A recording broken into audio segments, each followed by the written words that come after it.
Bonjour, je suis David Lemeur, spécialiste en sécurité des aliments de Commercial Food Sanitation. Nous allons voir ensemble les 5 principaux risques de corps étrangers liés aux convoyeurs et comment les maintenir sous contrôle de façon proactive. La plupart des produits alimentaires sont transportés par des convoyeurs. Parfois, de l'usure et des casses prématurées se produisent, ce qui entraîne un risque de corps étranger. Compte tenu du coût associé au rebut ou au rappel produit, nous comprenons l'impact du risque de corps étranger, et en particulier de l'importance de comment celui-ci est géré au sein de l'industrie alimentaire. Intralox a passé en revue des milliers de convoyeurs dans les usines de nos clients. Nous avons utilisé ces connaissances et cette expérience pour obtenir les principales causes de risque de corps étranger liées aux tapis de transport et aux convoyeurs. Le but de ce module est de vous fournir une brève introduction à ces problématiques, ainsi que de vous donner quelques suggestions sur la façon de les maintenir sous contrôle. Voici le programme que nous vous proposons. Nous allons tout d'abord voir les risques liés à la manipulation du tapis depuis sa réception jusqu'à son utilisation. Puis nous verrons les problématiques liées à la conception des convoyeurs. Ensuite, nous décrirons les potentiels points d'accroche, c'est-à-dire les points souvent objets de casse lors du fonctionnement du convoyeur. Puis nous nous intéresserons plus en détail aux pignons. Enfin, nous terminerons avec la compatibilité chimique des matériaux de composition des tapis de transport. Nous allons donc commencer par les problématiques de manipulation. Sur l'image en haut à droite, on peut voir des tapis ayant des taquets qui sont empilés les uns sur les autres. Ce n'est pas idéal et en effet, nous préférons emballer nos bandes de transport en les enroulant d'une manière très spécifique afin d'empêcher qu'ils ne s'abîment. Nous avons observé que certaines pratiques augmentent les risques de rupture lors du démontage et de la réinstallation du tapis. Ceci est particulièrement important sur les tapis les plus larges et les plus lourds, qui sont aussi souvent les plus difficiles d'accès pour le nettoyage. Nous avons souvent vu également des leviers ou dispositifs d'appoint bricolés pour soulever et maintenir les tapis pendant les opérations de nettoyage. Nous avons vu, dans les usines que nous avons visitées, l'absence de racks et de chariots dédiés pour conserver les bandes démontées. Sans un endroit approprié pour disposer les tapis lors du nettoyage, nous avons constaté qu'ils étaient souvent déposés au sol ou enroulés autour de l'équipement, ce qui peut bien évidemment les endommager. Non seulement c'est un problème d'un point de vue hygiénique, mais c'est aussi un problème d'un point de vue de l'usure prématurée et de la possibilité de casse.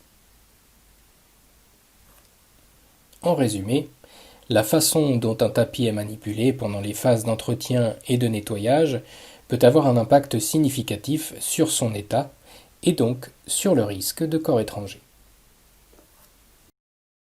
Parlons à présent de quelques bonnes pratiques pour la manipulation des tapis. Si on se réfère aux tapis empilés les uns sur les autres, que nous avons vus dans les slides précédentes, nous suggérons plutôt le stockage dans une zone propre, dans l'emballage d'origine, jusqu'à ce que l'installation soit terminée. L'idée ici est de garder les tapis de transport protégés de l'éventuelle poussière et des contaminants qui pourraient être présents dans l'environnement ou sur le chantier de construction. Même si le chantier est inactif, des travaux de construction peuvent avoir lieu à proximité. Il est donc essentiel de stocker ou de couvrir les tapis, comme représenté sur la photo, jusqu'à ce que les travaux de soudure ou autres modifications soient terminés.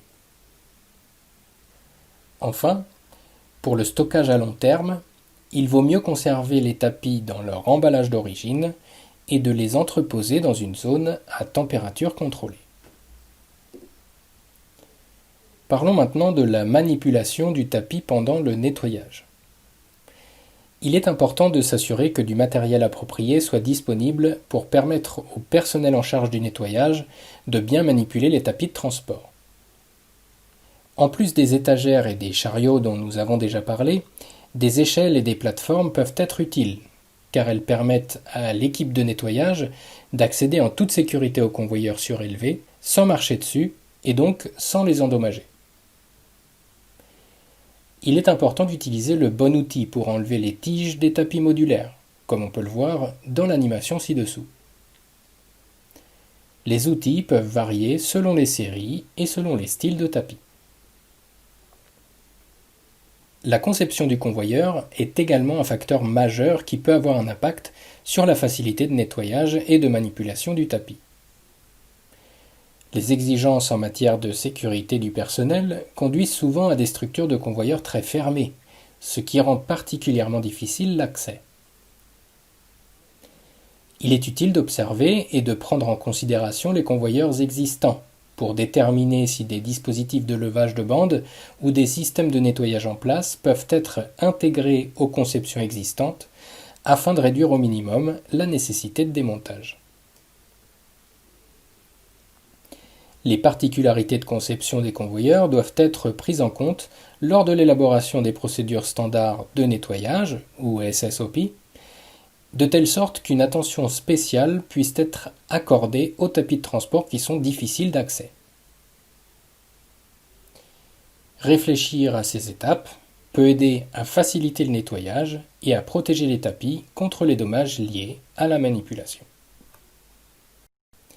Comme nous venons de voir, la conception des convoyeurs est importante dans notre processus de prévention des risques de corps étrangers.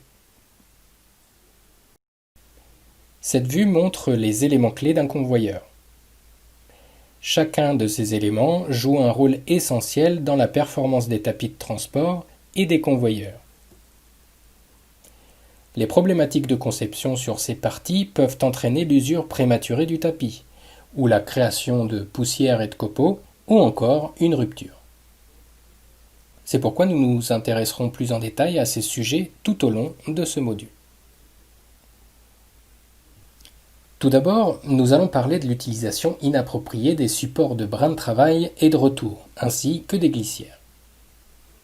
Alors que nous avons pu voir dans certaines usines l'utilisation de matériaux autres que le PE1000 ou le polyéthylène UHMW, qui est le matériau d'ailleurs que nous recommandons, nous avons également vu des glissières et des supports qui avaient quitté leur position ou qui avaient directement été enlevés du convoyeur. Dans ce cas, ces éléments ne sont plus en mesure d'assurer le cheminement du tapis d'une manière douce. Parfois, les dimensions de ces supports sont inadéquates compte tenu de la charge du convoyeur, ce qui peut conduire à un déséquilibre de poids et de friction et du coup favoriser l'usure et la casse. Les convoyeurs inclinés, ayant des transitions horizontales inclinées, représentent une majeure préoccupation et nécessitent encore plus d'attention lors de leur conception. Les tendeurs statiques sont destinés à maintenir le tapis en position lors de la transition. Nous avons vu de nombreux exemples de tendeurs statiques, ayant des formes, dimensions ou même positions différentes, et faits de matériaux qui sont vraiment loin d'être idéaux.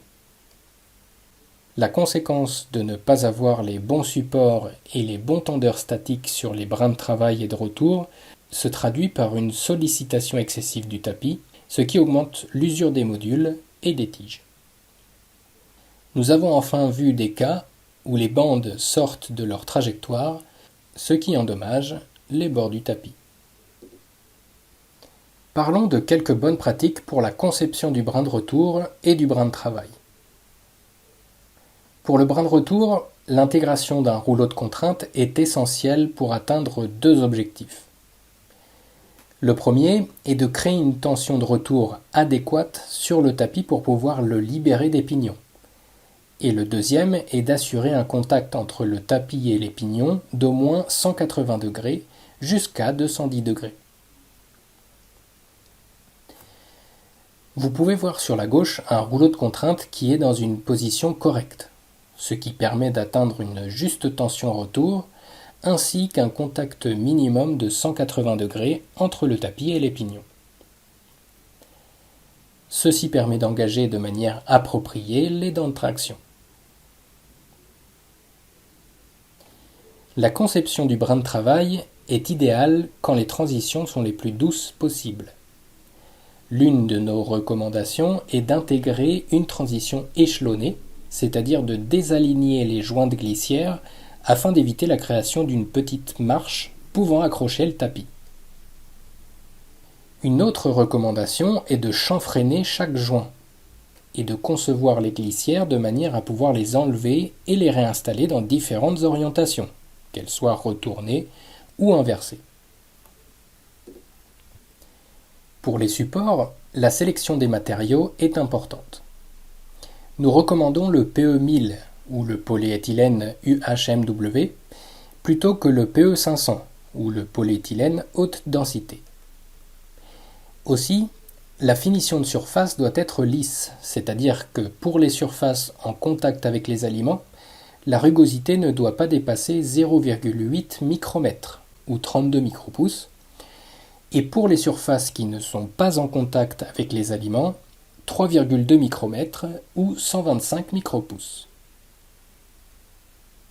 Lors de la planification de nouveaux projets ou lors de la réalisation de certaines modifications, où il est nécessaire de travailler à chaud, il est préférable d'éviter les scénarios que vous voyez sur cette slide.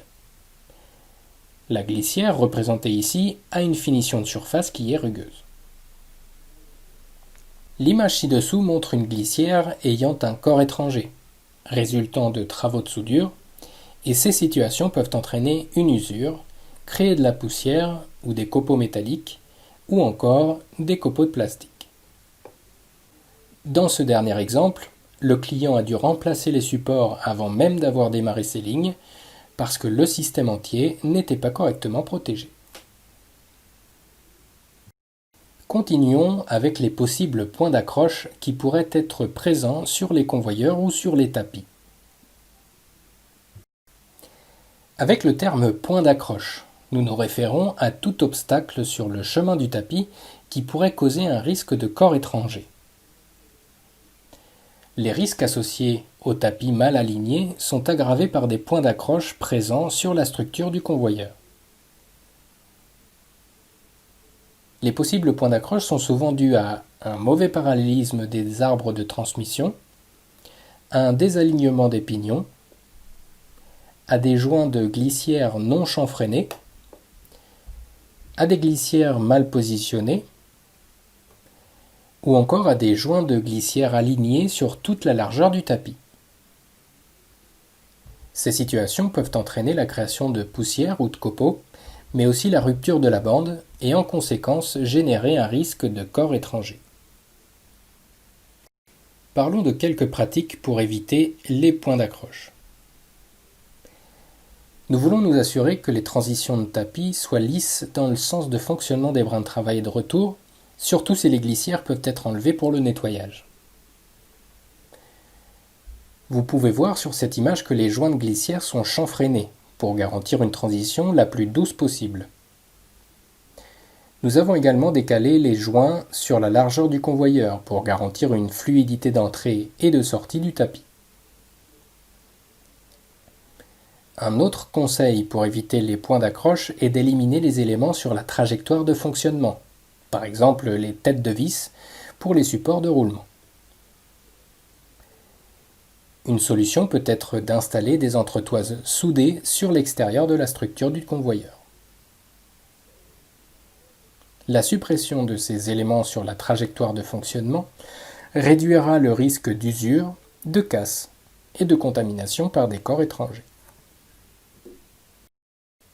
Passons maintenant aux pignons, et en particulier, comment ils peuvent avoir une incidence sur le risque de corps étranger et ce qui peut être réalisé pour y faire face. Les problématiques des pignons sont liées à leur emplacement et à leurs blocages latéraux. Cette animation montre un exemple de pignons qui ne sont pas bloqués correctement. Tous les pignons le long de l'arbre sont entièrement verrouillés, mais le tapis sera amené à s'allonger par expansion thermique, ce qui le désengagera des dents de traction, conduisant à l'usure prématurée et au risque de corps étranger. Les dispositifs de blocage, tels que les colliers de serrage, ne sont pas conçus pour résister aux rigueurs de l'environnement de transformation des aliments. comme peuvent l'être les anneaux de rétention par exemple. L'utilisation de colliers de serrage augmente le risque de translation des pignons et de désengagement du tapis.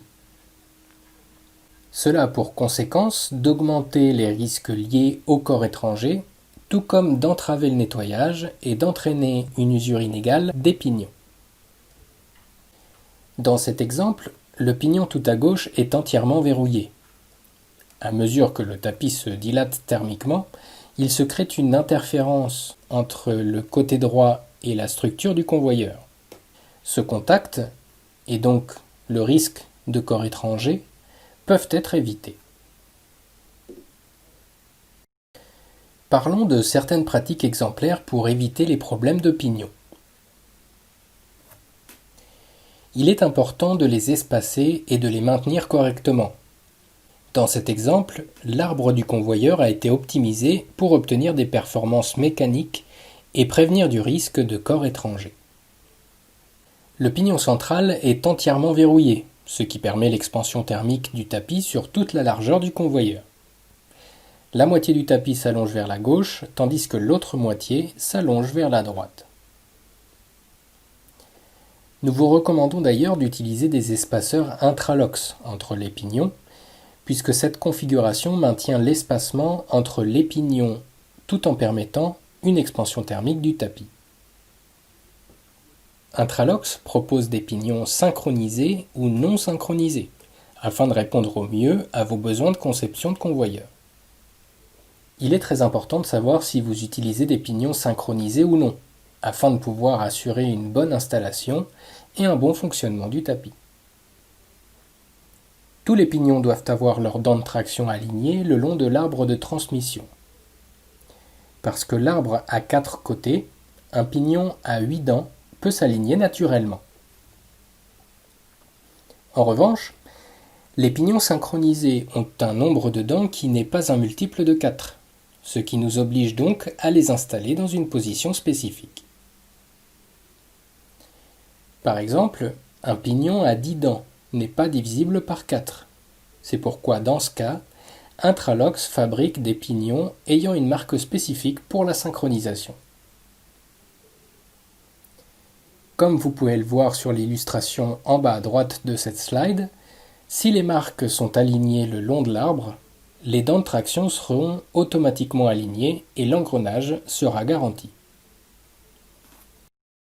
Nous allons maintenant parler de la compatibilité chimique des tapis de convoyeur. Il est assez compréhensible que la quantité de produits chimiques utilisés pour le nettoyage d'un tapis et les interventions de maintenance sur celui-ci augmenteront avec le temps. Certains tapis sont en effet immergés dans du détergent ou du désinfectant pendant de longues périodes, et les systèmes de transport les plus difficiles d'accès sont souvent traités sans rincer de façon optimale les produits chimiques.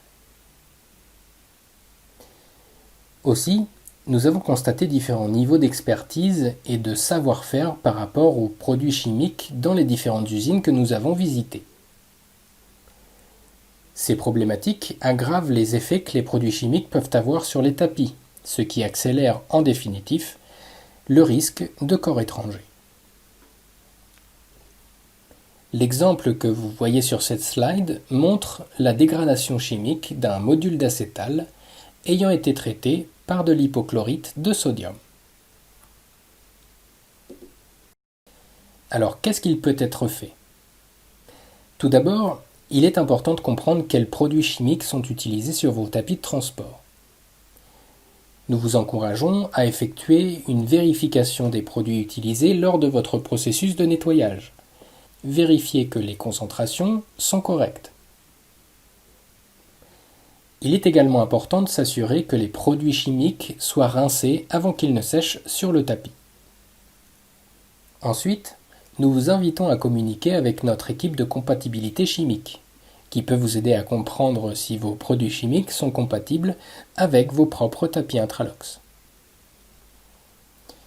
Comme vous pouvez le voir dans le graphique à droite, chaque matériau a un niveau de résistance différent pour chaque produit chimique. Les variables telles que le temps de contact, la température et la concentration peuvent avoir un impact supplémentaire sur la compatibilité. Maintenant que nous avons vu les principales causes de corps étrangers liées aux convoyeurs, vous vous demandez peut-être par où commencer. Intralox et Commercial Food Sanitation offrent des services pour vous aider à maintenir sous contrôle ces risques de manière proactive. Comme vous l'avez vu, les risques liés au corps étranger des convoyeurs sont généralement liés à la conception, à l'entretien, au nettoyage et à l'utilisation de produits chimiques inadaptés. Le programme FMC Conveyor est un service conçu pour vous aider à minimiser le risque de corps étranger lié à votre convoyeur. Il commence par un diagnostic complet afin d'identifier les causes pouvant engendrer un risque de corps étranger. Le résultat est un rapport détaillé, accessible dans votre espace Intralox Align, avec des recommandations prioritaires pour minimiser vos risques. La deuxième partie du programme consiste à réaliser un atelier spécifique, de manière à aligner le personnel clé sur l'importance de la conception hygiénique des convoyeurs, mais aussi sur l'importance de la maintenance préventive et des processus de nettoyage, toujours dans l'optique de réduire au minimum les risques de corps étrangers liés aux convoyeurs. Enfin, CFS offre des services spécialisés et des formations pour vous aider à développer et à maintenir une culture de sécurité des aliments au sein de votre organisation. Nos domaines de spécialisation s'étendent au-delà des convoyeurs. En effet, nous pouvons vous accompagner, évaluer et former sur une variété de sujets qui sont liés au maintien de l'hygiène au sein de l'industrie alimentaire. Voilà, le module est terminé. Merci d'avoir pris le temps de regarder cette vidéo. Nous espérons que ces informations vous aideront dans vos différentes activités. N'hésitez pas à contacter notre équipe du service client d'Intralox ou directement CFS pour parler à un spécialiste qui vous aidera à répondre à vos questions. Merci encore de votre attention et à bientôt.